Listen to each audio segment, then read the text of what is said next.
Hey guys, Spirit of the Law here. I did a quick video a few days ago on whether units keep their stats and civ bonuses after being converted. Just to recap, it seems like the majority of the time they do, but they can't be upgraded after you convert them. I found a couple of instances though that didn't work out exactly how we would predict, like the redemption tech and the Japanese trebuchet technology.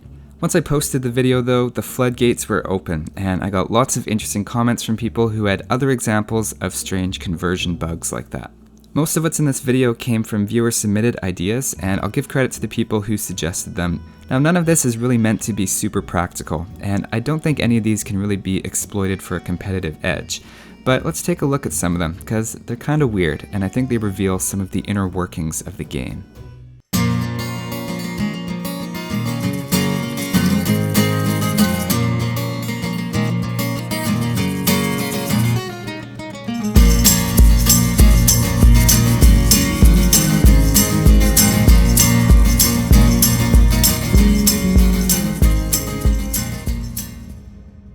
To start things off, let's take another look at the trebuchet again. I showed last time that after Saracens convert a Japanese trebuchet, it opens in the same amount of time as a Saracen one, meaning it lost the Japanese unique tech. One thing to add is that the tech actually does seem to make the transition over at first. So the first packing after it's converted, it does have the technology, but then after that it loses it. I think the obvious answer here is that the trebuchet packed and unpacked are two different units, which we can also see in the scenario editor. So when it packs, the whole unit is replaced with a Saracen one, which doesn't have the tech anymore.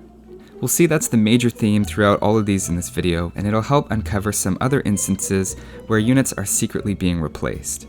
I want to give credit to the developers though for being able to seamlessly replace a unit with another unit in the game, which is facing the same direction and also carries over damage. Another example of this is the monk picking up a relic. Here I converted a 95 HP Aztec monk, and when he picked up the relic, not only does he lose his sweet hat and robes, but he also drops to 45 health and looks identical to one of my Saracen ones. Clearly his unit is being replaced by a monk carrying relic unit that's generated based on my civilization and technologies. This even affects hero monks, who lose their special stats after picking up a relic. Sorry Pope, you touched the relic, you're demoted back down to monk. Kinda harsh. Now what about villagers? I'm Japanese in the Dark Age, and I use some monks to convert a post-imperial Chinese villager.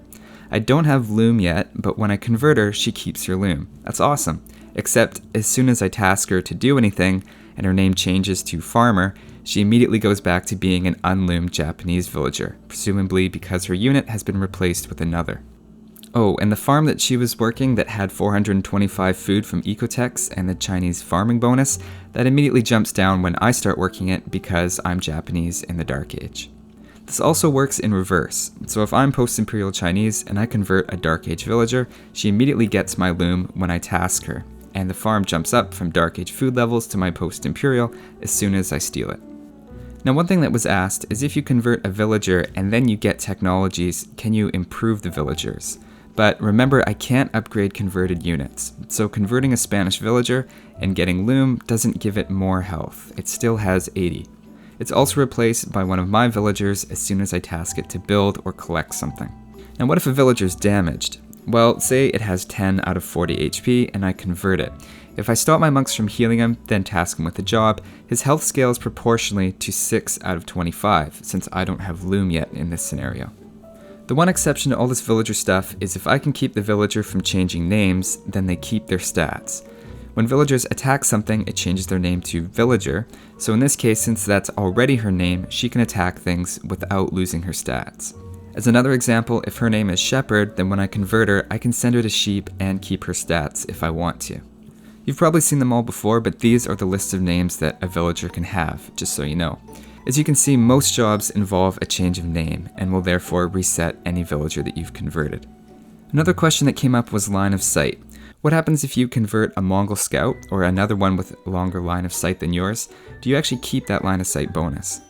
Well, since line of sight is a unit stat, albeit an unlisted one, yes, it is kept, even if they were only allied with the Mongols.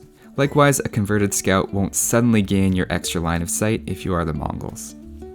Now what about siege units? Some people recalled some weird things happening in games where they didn't understand why converted siege downgraded. Well, if I convert siege units and I get them to attack, they do stay the same, including keeping the Mongol speed bonus in this case. I can also repair them without them changing. Pretty regular stuff so far. What I don't want to do though is try to get any upgrades.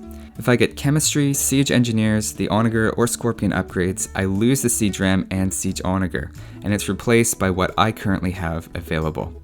What's weird is that applies even to Siege I'm not directly upgrading, so getting Heavy Scorpion downgrades my Siege Rams and Siege Onagers.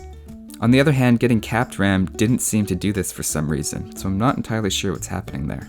Now that's very different from other unit types, and better champions or arbalests that you convert don't revert back when you get a barracks or archery range upgrade. It just seems to be related to workshop units. So if your converted siege army suddenly reverts to earlier units spontaneously, it might be, paradoxically, because you got a technology. One last one here, what about chemistry and ballistics? Well, the +1 damage from chemistry is saved, so if they have the chemistry tech, you still get the +1. But if you don't have chemistry, then you lose the little fire arrow animation. Same thing if you have chemistry and they didn't when you converted their unit. You don't get the +1 damage, but it does add the little fire arrow animation anyway. The +1 attack bonus is tied to the unit, and the animation is tied to whether or not you have researched the technology. With ballistics, it comes down to whether or not you have ballistics again, and converting a unit without it instantly gets it if you've researched it, and converting a unit without it won't save it. So that's all I've got. You're welcome to leave any other ones that you've noticed or expand on something I've missed. That stuff is always welcome. Thanks for watching, guys, and I'll see you next time.